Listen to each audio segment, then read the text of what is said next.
তো বন্ধুরা দেখো অবশিষ্ট মায়ের কাছে চলে আসছি, নৈহাটি বড় মায়ের কাছে। অনেকক্ষণ লাইন দেওয়ার পরে এখানে পাশে একটা মন্দির ছিল আর ওগুলো কিন্তু লাইনে সব দাঁড়িয়ে আছে। তো আমি একটা পাশে মন্দিরে এখানে অঞ্জলি দিলাম, দিয়ে বসে আছি গেটের সামনে মায়ের এখানে। আর মায়ের ঘরের এখানে ঢুকে পড়েছি, সবাই দেখো উলুধ্বনি দিচ্ছে, আমিও দিলাম।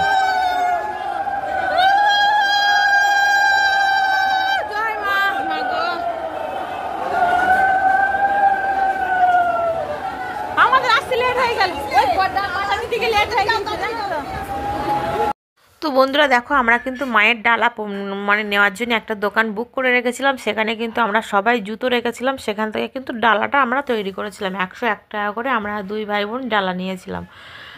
তারপরে আমরা লাইন ছেড়ে চলে এসেছিলাম, পাক্কা 9 ঘন্টা লাইন দিতে হয়েছিল বন্ধুরা। বিশ্বাস করো, সত্যি বলছি, মায়ের ঘরে ঢুকে মিথ্যে কথা না। 9 ঘন্টা লাইন দেওয়ার পরে সন্ধ্যে 5:30টার সময় আমি মায়ের ঘরে চলে এসেছি। আর এটা কিন্তু মায়ের ঘর, দেখতে পাচ্ছ, পুরাই তারাপীঠের মতন অনেকটা বেঁকানো বেঁকানো ওই গ্রিল দেওয়া রয়েছে। আমাদের লাইন ছিল, সেখানে একজন দিদিভাই বলল যে তোমাদের তো এখানে লাইন আছে, এখানে চলে আসো। তার জন্য আমরা রেলিং দিয়ে ভেতর দিয়ে আমরা চলে গেছি। এই যে দিদিভাইটা গায়ে কাপড় দিচ্ছে, এই দিদিভাইটা খুবই ভালো। আমরা কিন্তু লাইন দিয়ে দিয়ে এসেছি। আর কত লাইন দেখেছো, সব কিন্তু গায়ে গায়ে ঠেকানো না, সব রেলিংয়ের ভেতরেই আছে, সব লাইন আছে। যেমন তারাপীঠের লাইন দেয় না, বা মানে স্টিলের যে ব্র্যাকেটগুলো করা থাকে, ওরকমই অনেকটা লাইন। তো খুবই ভালো লাগলো মায়ের কাছে গিয়ে। মায়ের অনেক আশা মা যেন আমার পূরণ করে, আর সবাইকে মা ভালো লাগে। এটা হচ্ছে আমার ভাই বউ, এটা আমার ভাই। আমার ভাই ভাই গেছিলো, আমি আর আমার বাবাই গেছিলাম। আমরা 4 জন গেছিলাম বড় মার কাছে। আগের বছরও গেছিলাম, আমার বোনেরা মিলে সবাই গেছি। এবছর ভাই বউকে নিয়ে গেছি।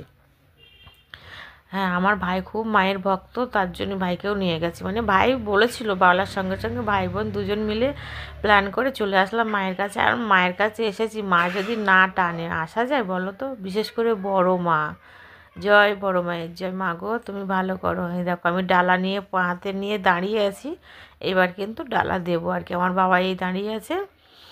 আমার 5 রকম ফল নিয়েছিলাম, আর এই 101 টাকা করে ডালা তৈরি করেছিলাম। ভাই নিয়েছিল 101 টাকা, আমরা নিয়েছি 101 টাকা করে।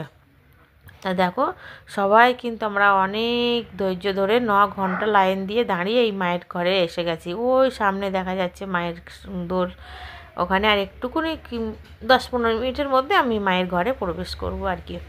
তো মাকে যখন সামনে থেকে দেখেছি বন্ধুরা, সত্যি মানে কি বলবো, গায়ে কাঁটা দিয়ে ওঠার মতন। খুব জাগ্রত মা। মা কোনো দিন কাউকে খালি হাতে ফেরায় না। মায়ের কাছে যেটা বলবে মা সেটাই কিছু না কিছু মা তোমার আশা পূরণ করবে। তো সবাইকে মা ভালো রাখুক, সুস্থ